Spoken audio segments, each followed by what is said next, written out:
evening and welcome to your Thursday, August 7, 2025 edition of the Evening News. I am Jemima Holmes. Thank you for joining us. Let's take a look at some of the lead stories tonight. Government in talks with investors for acquisition of Burbys Bridge. Region 3 gets first ever day and night care and early childhood development center. Police, GECOM must take strong actions against persons who flout elections laws. 850 million PARIKA water treatment plant, part of 8.8 billion water infrastructure for Region 3, says President Ali. Boat captain arrested after body of fisherman pulled from Corentyne River, and Venezuelan national stabbed to death during drunken brawl. Now for the news in detail. The first ever day and night care and early childhood development center was on Thursday commissioned at Ana Catarina, West Coast, Demerara. In this Vanu Manikchand report, you will hear that the 93.8 million facility will not only focus on the holistic development of children, but their families as well. The Day and Night Care and Early Childhood Development Center, located at Ana Catarina, West Coast, Demerara, is the first of its kind built in Guyana, providing a combination of a 24-hour care facility for children 0 to 3 years 9 months and an early childhood development facility. The center has the capacity to hold 50 children for 8-hour shifts. But according to President Dr. Irfan Ali, who commissioned the building on Thursday, the center is more than just a children facility, but one that empowers Guyanese parents and ultimately families. So today's initiative is about empowerment, giving parents who never had the opportunity to explore the professional possibility, adding to the disposable income, to have that empowerment to do that. If you look at the facility itself, it's about an environment that is conducive for the development of the children. It's about their mental development. It's about their skills development. It's about their educational development. It's about their value development. That is what this facility represents. The holistic development of the child and the family. Similar sentiments were expressed by Human Services and Social Security Minister Dr. Vindhya Prasad, who noted that the centers, which are staffed with trained caregivers, will not only tend to children's needs, but also parental support. Using the early childhood policy, education, and the knowledge we had, we want to make sure that when children come here and they're placed here, as a government, we are comprehensively looking at that child. And not only looking at that child, looking at their parents and the caregiving system. So here we'll also have parenting classes. So when parents come here for their children, it's not drop and pick up. We are working with parents. We already have a parenting program, a parenting manual, and a parenting workbook. This program has been offered across communities, and it will be amplified and intensified in this facility and every other facility. With this facility first established in Region 3, government plans to construct similar centers across the country. This care center is beautiful, but we have to build many care centers across the country as beautiful but less complex. So what we're going to do, because we want one of these centers in almost every NDC. When I say complex, it's not reduced service. It is about making more of the facilities available, because we want to reduce the time and costs for parents to bring their children here. We want to make it easier for the caregivers themselves, those who are working day and night. So we're going to work on building out facilities like these in every NDC. We're going to work on upskilling our part-time workers. The next Day and Night Care and Early Childhood Development Center is being constructed in Region 4 to the tune of $94 million. Reporting for the Evening News, Vanu Manikchand. Here is Vanu Manikchand once again, this time to report that with government now subsidizing the cost so that persons can travel toll-free, President Dr. Irfan Ali has disclosed that negotiations are ongoing with the private investors in the Burbys Bridge Company Incorporated on a possible buyout. This was confirmed by President Dr. Irfan Ali, who told the Evening News on Thursday that the Finance Ministry is leading talks with the private investors of the Burbys Bridge Company Incorporated. In terms of the negotiation on the new bridge, I know we're in the final stages of that. The Minister of Finance is leading that, and we'll be working towards inking an agreement after the elections so that the responsibility of the bridge will be that of government. According to the president, the goal is to ensure there is an amicable agreement between the private investors and the state. Investors must have the opportunity to negotiate, and if there is a buyout, then they must have their concerns dealt with. So we have a very good process that is ongoing. Is there a deadline? No, we don't have a deadline. It's a process where all parties are engaged, and we're working to have it completed. The Burbys Bridge, a critical link between Regions 5 and 6, was constructed between 2006 and 2008 through a private-public partnership at a cost of just over $8 billion. The 1.57 kilometers bridge was financed mainly by the state-run National Insurance Scheme, NIS, along with other private companies. It was conceptualized and constructed under the Bart Jagdeo presidency. In fact, Jagdeo, who now serves as vice president in the current People's Progressive Party Civic administration, just last year defended the innovative financing model used for the bridge, noting that it was one of the most lucrative investments for the NIS. On August 1, the Ali-led government's toll-free initiative took effect, removing the fee to cross the Burbys River Bridge along with the Demerara River Bridge and the Wismar-Mackenzie Bridge in Linden. On Thursday, the head of state assured that this initiative will not place anyone on the breadline. Reporting for the Evening News, Vanu Manikchand.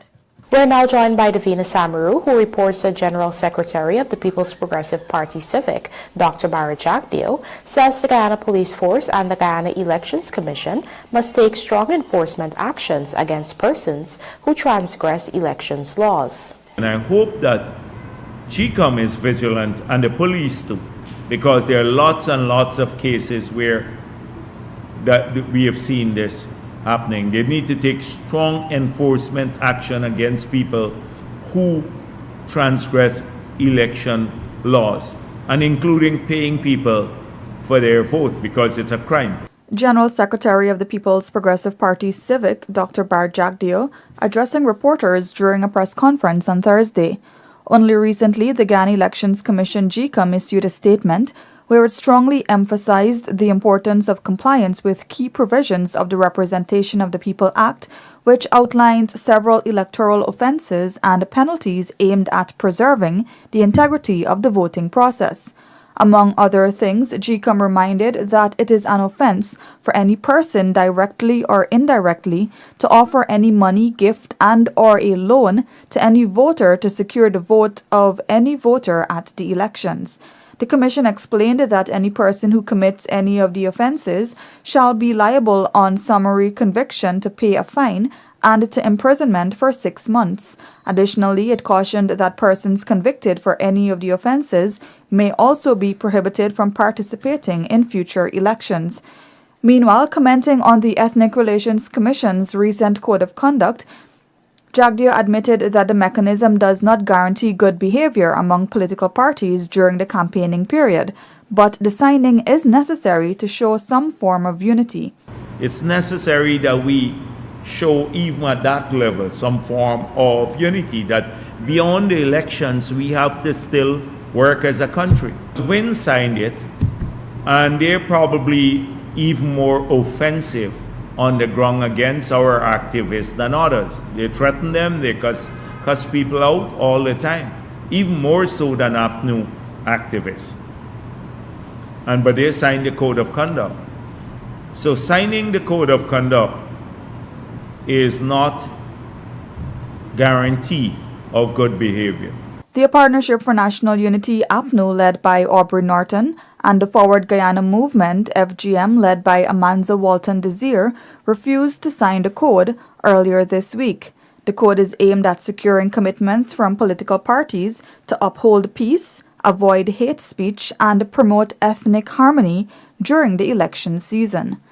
Reporting for the Evening News, Davina Samaru.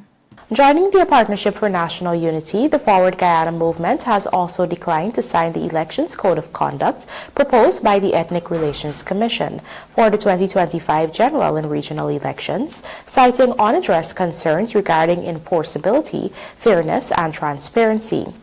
FGM leader and presidential candidate Amansa Walton Desir formally submitted a detailed response to the ERC highlighting structural and procedural weaknesses in the draft code, while the ERC acknowledged receipt and indicated it would consider the recommendations. No further engagement or amendment followed.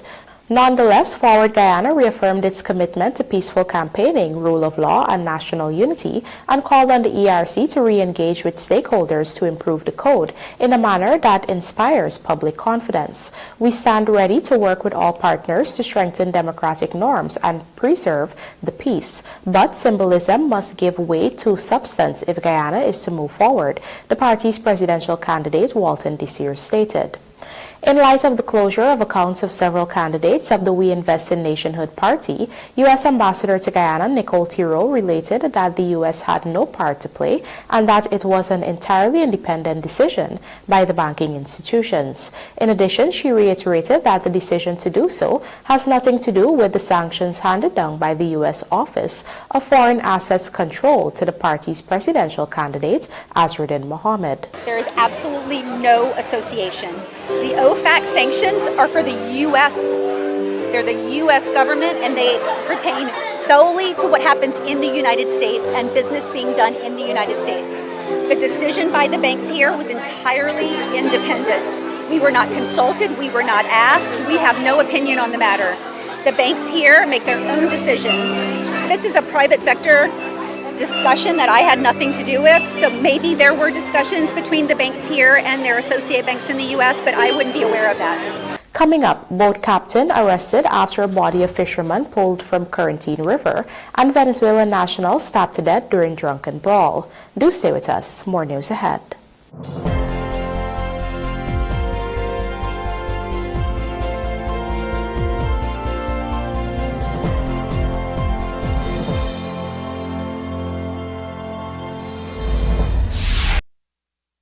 Looking to bring your dream home to reality? Or simply taking on a home improvement project? Then National Hardware Limited is where you should start. Let us put that touch to your home.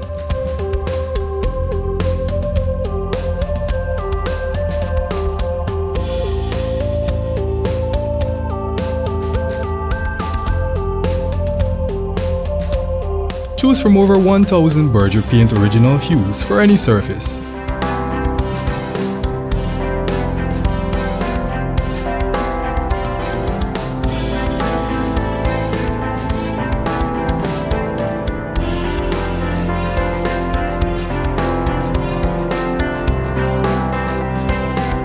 We are known for our trusted brands such as Westinghouse, Philips, Sadco, Rubbermaid, Pyrex, Gibson Home, and so much more. National Hardware Limited, your do-it-best store. Located in downtown Georgetown and industrial site Rhymeville. Seeing her succeed makes me proud, and I know I made the right choice by giving her Enfogrow since she was little. Knowing that 85% of brain growth will occur by age 3, Enfogrow's blend of ingredients such as DHA helps support your toddler's brain development and contains 22 nutrients to support their diet or nutrition. Enfogrow, what you do today will last forever. This product is not intended to be a substitute or... In today's tough driving conditions, every engine faces 3 powerful enemies: engine heat, pollutants, and frequent short trips. Each factor is a direct cause of engine sludge, a buildup of dirt that can block vital oilways. This triple threat demands triple protection. Castrol GTX's Triple Protect Power is engineered to fight these three main causes of engine sludge. Seeing her succeed makes me proud, and I know I made the right choice by giving her Enfogrowth since she was little. Knowing that 85% of brain growth will occur by age 3, Enfogrowth's blend of ingredients such as DHA helps support your toddler's brain development and contains 22 nutrients to support their diet or nutrition. Enfogrowth, what you do today will last forever. This product is not intended to be a substitute.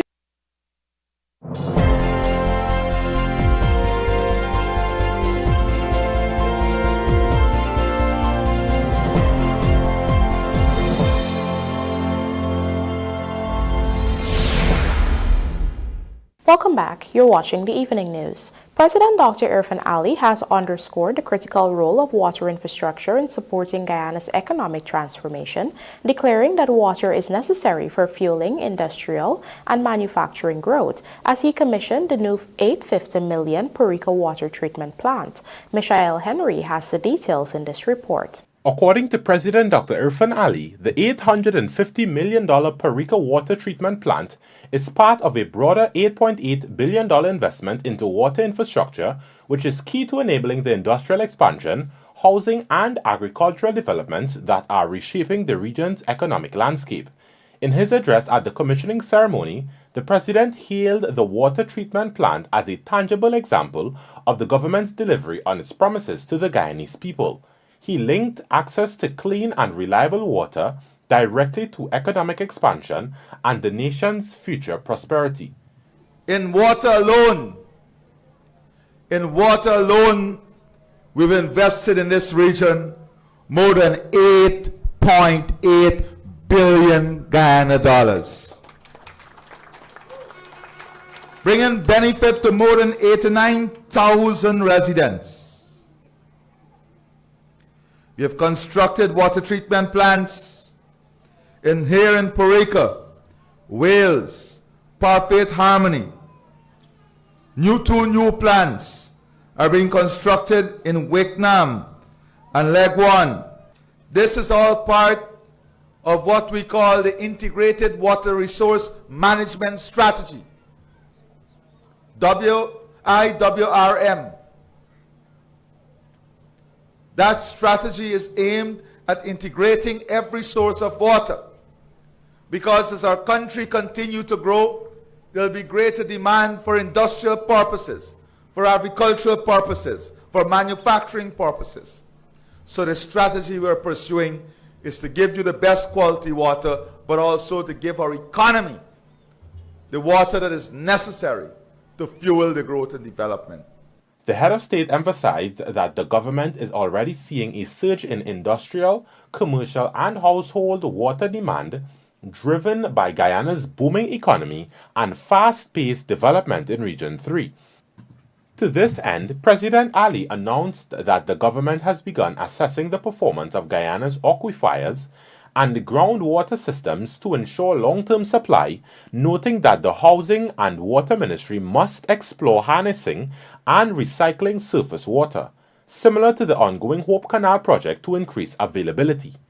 We are now doing an evaluation of the groundwater potential and the performance of our aquifers, because as you know, it is the aquifers that must inform us on our capacity and capability to meet future demands. So we have come to an important decision based on the expansive growth in demand here in Region 3, based on the multi-dimensional nature of the demand, because we have industrial demand expanding, manufacturing, commercial demand expanding, and household demand expanding. And we are not as yet at a stage in our water development where we can have industrial water, agricultural water, and also potable water. So you find that for every aspect of national life is the same water that is being utilized. And we have already said, I've asked the Minister of Housing and Water to explore the possibility of putting at least one such facility where we can harness the fresh water, treat it, and put it back in the system as high volume capacity. So this will be an important part of the strategy as we move forward. The PARIKA water treatment plant is a significant infrastructural project being undertaken by Toshiba Water Company, which is known for its expertise in water treatment solutions. The primary objective of the plant is to provide clean and safe drinking water to a substantial population of over 15,000 customers, but for President Ali, the facility is only one component of a much larger transformation coming to PARIKA and its surroundings. Michelle Henry, The Evening News. Region 9 is piling up with educational growth as the sod has been officially turned for the new Corentyne Secondary School, which is expected to benefit students across several surrounding communities. Michelle Henry has the details in this report. The sod has been turned for the construction of the Corentyne Secondary School in Corentyne Village, Region 9, an institution expected to provide significant educational support for students in the surrounding areas. These were the sentiments expressed by Education Minister Priya Manichan, who was present at the sod turning ceremony. It's not only for the children of Corentyne, it's going to be for children also for Shaizun, as well as Achewib, and any other communities that want to come here. It's a classroom, building the classrooms, laboratories, small dorm, cafeteria, eating area. We're really looking forward to it. On that note, the Education Minister stated that this investment will bear fruit in the coming years as children graduate to contribute meaningfully to the nation's development. The results of Region 9, Upper Takatu, Upper Essequibo, Upper Essequibo, Upper Takatu, the results of Region 9 will show you what this investment is. All children across this region are going to be able to go to nursery. We're building 22 nursery schools right now. Primary and secondary school, there will be universal access to education in Region 9. When they're done, they're going to be able to go to the University of Ghana for free. Her and I were just talking about her options. She now has options. We're waiting for those results, which she'll get about next week. And then we'll look at what the options are that would be best for her to study. And I can't wait. Meanwhile, the Tushao Apollos Isaacs related that the school will be a great comfort for the students due to the transportation challenges. It's going to be a very comfortable school for the students here in the village because they're facing challenges with transportation and the cost and during the rainy season. But here, the school is here in the village and they'll be comfortable. They'll be here with their parents. They'll be here to share that peace and love. And we're here to guide them in education. And we're going to see a new development again. And once again, I want to thank the President, Dr. Irfan Ali. This sod turning exercise comes on the heels of Tuesday's groundbreaking ceremony for a brand new secondary school at Shulinab Village to the tune of $350 million. A total of 20 construction contracts have been awarded to facilitate the development of this new facility, which includes dormitories, sanitary blocks, teachers' quarters, dining and kitchen areas, electrical works, water storage systems, a tarmac, perimeter fencing, and the school buildings themselves. Currently, the government of Guyana is undertaking the construction of more than 40 new secondary schools across the country as part of its unwavering commitment to improving access to education at every level. Michelle Henry, The Evening News. Andrew Carmichael now joins us to report that the lifeless body of a Corentyne fisherman was pulled from the Corentyne River on Wednesday, suspected to have drowned after the boat he was in reportedly capsized. The dead man has been identified as 22-year-old Tamish Takurdeen of number 65 village, Corentyne, Burbys. Police stated that Takurdeen, along with 3 other fishermen, were in a boat on Wednesday afternoon just off the Corentyne coast when the boat reportedly capsized. As a result, the young man disappeared into the murky water. His lifeless body was found some 90 minutes later at the mouth of the number 65 channel by several residents. The police reported that froth was observed oozing from his nostril and mouth. The body was examined for marks of violence, but none were found. However, the boat captain was subsequently arrested and is being questioned. The relatives of the dead man, during an interview with the Evening News, stated that Takerdine and the boat captain were the only two occupants of the boat at the time it capsized. According to the fisherman's sister, he worked as a boat builder and had gone to work at the boat landing at number 65 village. And my cousin called me, asked if me hear my body drunk. So I said, no. She asked me, say, what my body? So I said, my body don't work. So he said, if you hear your body fall overboard, me said, no. So he said, how yes, that's how you hear, boy, you know for truth. When me call my body phone turn off. Behind that, me call me body. She said, if you hear what happened with your body, me say, yeah. And me not believe. So me see my body, then me believe. Meanwhile, Takerdine's 17-year-old wife, Radhika Sukhdeo, said her husband did not come home for lunch and she could not get on to him by phone. Hours later, she was told that he fell overboard and could not be found. They walk yesterday, Jim do my boat walk. He went to carry the boat to leak, the speedboat to leak. So he was carry the boat. Our next by drink, he went in the boat, he jumped in the boat, started the boat. And my husband tell him for wait, he didn't wait. By 3 now go with him. So he stopped the boat, he collapsed the boat, and he driving again. He didn't wait, so I collapsed. My brother was a loving person. He never get fight with anybody. He always willing. Anybody ask him to do anything, he's always there for him. And my brother is very hardworking. He work. He not really drink about. He not sport about or nothing. My brother is a very willing brother. My husband is a good husband. He not go, he not fight with nobody, he not drink, not smoke. He not get for other people. He call you straight, he call you straight. Based on the evidence in front of them, the family believes something is amiss and called for a thorough probe into the young man's death. Takerdine and his wife were married for just over 5 months and have no children. For the Evening News, Andrew Carmichael. Let's now tell you that 25-year-old William Jarris, a Venezuelan national of Greenwich Park, East Bank, Essequibo, was on Wednesday stabbed to death during a drunken brawl in the vicinity of Burbys Bridge. Police stated that on the day in question, the two men, who are known to each other, were involved in a heated argument which escalated into a fight, during which the suspect armed himself with a knife and stabbed the victim. After committing the act, the suspect made good his escape on a bicycle as the victim collapsed. The injured man was rushed to the Leonora Cottage Hospital, where he was pronounced dead. Upon examination, 3 stab wounds, one to the right side of the jaw, one to the chest, and one to the left upper arm, were seen on the victim's body.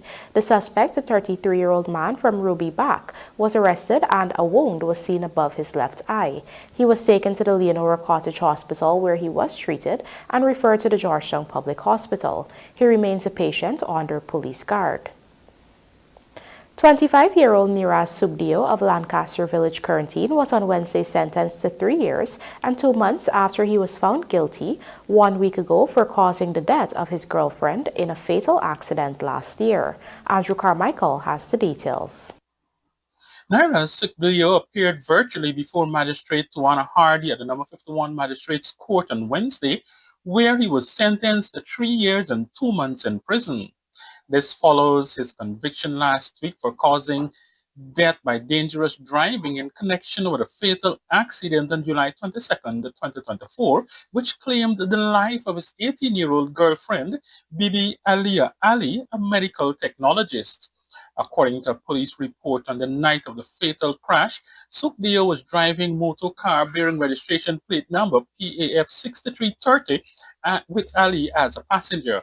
However, as the vehicle was proceeding north along the Corentyne highway at a high speed, Subdio, who was reportedly under the influence of alcohol, lost control of the vehicle and collided with a parked crane. As a result of the collision, Ali was flung from the wrecked vehicle and ended up in a canal. Both Subdio and Ali were pulled from the scene.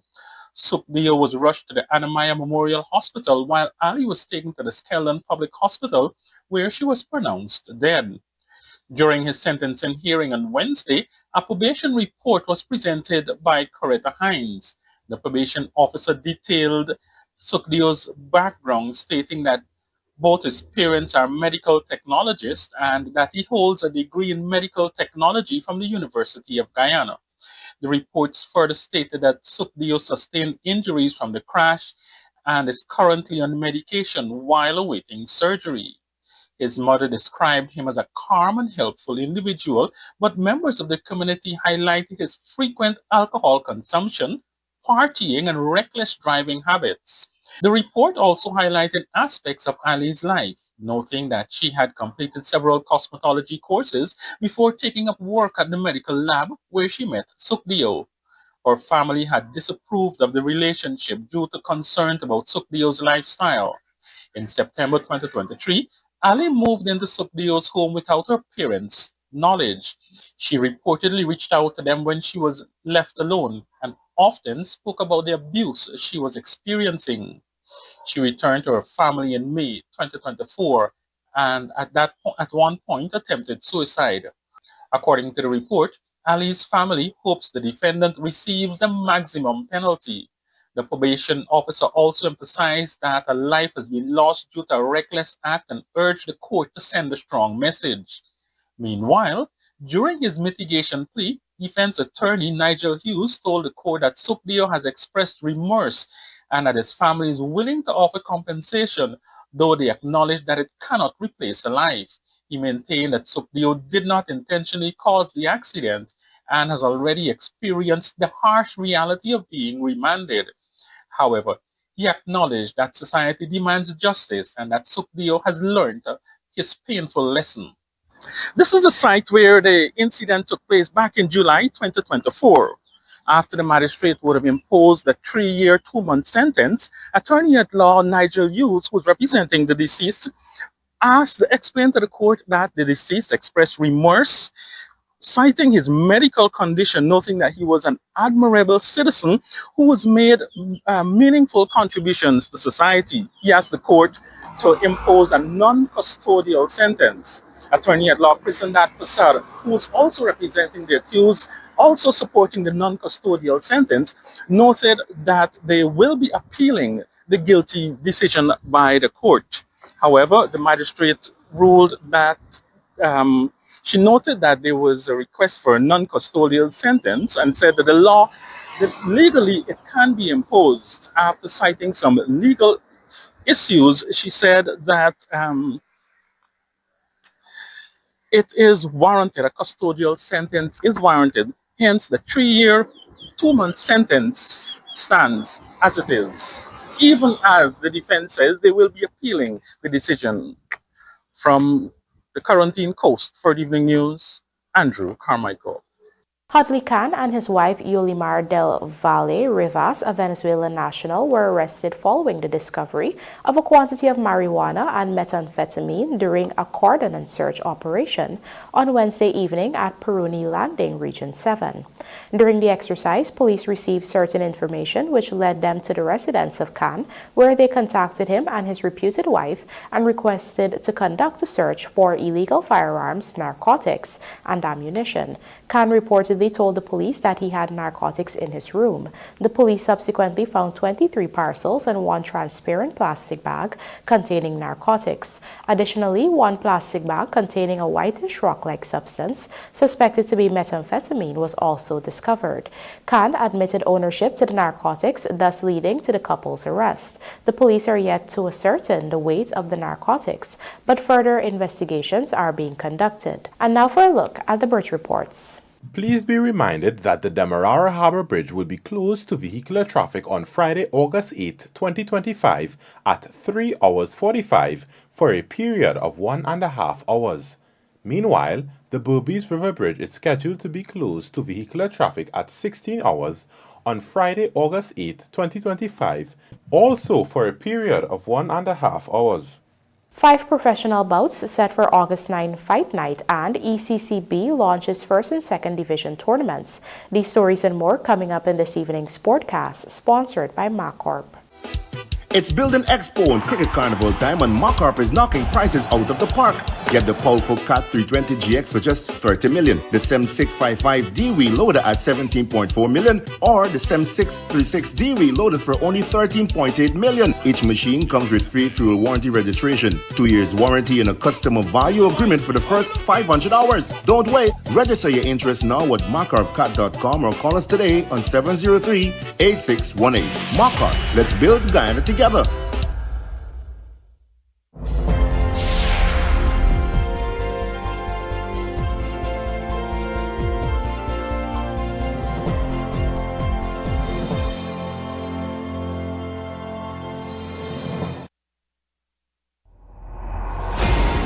100 years ago, the Mobile Delvac brand was born to solve a problem: the high levels of pressure and heat generated by diesel engines. As the decades passed, the world evolved. We evolved too.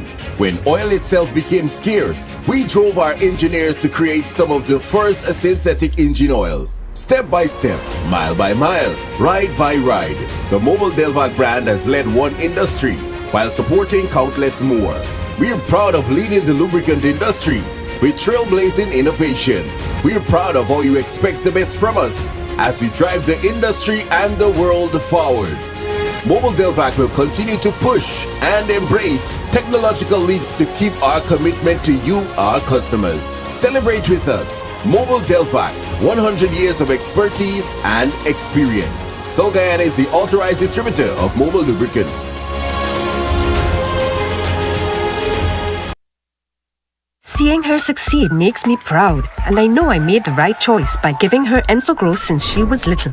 Knowing that 85% of brain growth will occur by age 3, Enfogrowth's blend of ingredients such as DHA helps support your toddler's brain development and contains 22 nutrients to support their diet or nutrition. Enfogrowth, what you do today will last forever. This product is not intended to be a substitute.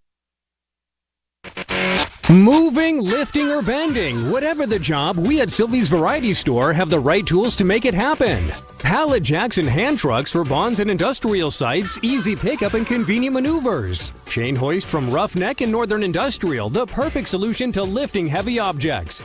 And then there's the 12-ton and 16-ton hydraulic pipe benders from 1/2 to 2 inch. We also stock the shop press machine from Northern Industrial. Sylvie's Variety Store stocks the tools to make it happen. Seeing her succeed makes me proud, and I know I made the right choice by giving her Enfogrowth since she was little. Knowing that 85% of brain growth will occur by age 3, Enfogrowth's blend of ingredients such as DHA helps support your toddler's brain development and contains 22 nutrients to support their diet or nutrition. Enfogrowth, what you do today will last forever. This product is not intended to be a substitute. Seeing her succeed makes me proud, and I know I made the right choice by giving her Enfogrowth since she was little. Knowing that 85% of brain growth will occur by age 3, Enfogrowth's blend of ingredients such as DHA helps support your toddler's brain development and contains 22 nutrients to support their diet or nutrition. Enfogrowth, what you do today will last forever. This product is not intended to be a substitute.